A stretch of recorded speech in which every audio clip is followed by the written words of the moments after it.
Oxygen ಕೊಡ್ತದೆ. Okay, ನೀವು ಎಲ್ಲಾರ ನೋಡಿರ್ಬೇಕು, ಇದು ಪ್ಯಾರಲೈಸ್ ಪಾಲಿಶ್ ಅಥವಾ ಲಕ್ವ ಅಂತಾರಲ್ಲ, ಅವ್ರಿಗೆ ಇದು ಗಿಡ ಕೆಳಗೆ ಇದು ಓಡಾಡ್ತಾರೆ ಜಾಸ್ತಿ.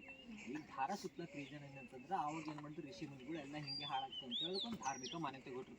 ಇದ್ರೊಳಗೆ ದೇವ್ರದ ನಾವು ಇದಕ್ಕೆ ದಾರ ಸುತ್ತೋದ್ರಿಂದ ಇದಕ್ಕೆ ಇದು ಮಾಡೋದ್ರಿಂದ ನಾವು ಏನಾರ ಒಂದು ನಮಗೂ ಸಿಗ್ಬೋದು, ಅದರಿಂದ ಇದು ಆಗ್ಬೋದು ಅಂತ ಹೇಳಿ ಕೊಟ್ಟರು. ಬಟ್ ಅದು ಹಿಂದೆ ಸೈಂಟಿಫಿಕ್ ರೀಸನ್ ಏನಿತ್ತಂದ್ರೆ ದಾರ ಸುತ್ತಾಗ್ತಾ ಹೋದಂಗೆ ನೀವು ಒಂದು ರೌಂಡ್ ಆದಾಗ, ಎರಡನೇ ರೌಂಡ್ ಆದಾಗ ನೀವು ಜಾಸ್ತಿ ಸ್ಪೀಡ್ ನಡ್ಕೊತ ಹೋಗ್ತಿಲ್ಲ, ಸ್ಪೀಡ್ ನಡ್ತಿಲ್ಲ, ಅವಾಗೇನು ಆಕ್ಸಿಜನ್ ಇನ್ಹೇಲ್ ಮತ್ತು ಕಾರ್ಬನ್ ಡೈಆಕ್ಸೈಡ್ ಎಕ್ಸೇಲ್ ಜಾಸ್ತಿ ಆಗ್ತದೆ. ಅವಾಗ ನಿಮ್ಮದು ಬ್ಲಡ್ ಸ್ಟ್ರೀಮ್ನಾಗ ಬ್ಲಡ್ ವೇನ್ಸ್ನಾಗೆಲ್ಲ ಆಕ್ಸಿಜನ್ ಕಂಟೆಂಟ್ ಜಾಸ್ತಿ ಆಗ್ತದೆ. ಅವಾಗ ನಿಮ್ಮ ಬುದ್ಧಿ ಚುರುಕಾಗ್ತದೆ, ಬೇರೆ ಬೇರೆ ಹೆಲ್ತ್ ಬೆನಿಫಿಟ್ಸ್ ಆಗ್ತವೆ.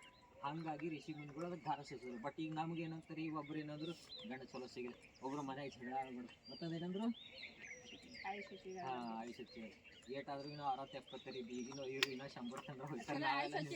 ಯಾಕಂದ್ರೆ ಆಕ್ಸಿಜನ್ ತಗೊಂಡೇವ್ ನಮ್ಮ ಬಾಡಿ ಚಲೋ ಐತಂದ್ರೆ ಆಯುಷ್ ಹೆಚ್ಚಿಗೆ ಆಗ್ಬೋದು. ಮತ್ತೊಂದು ಇದೆಲ್ಲ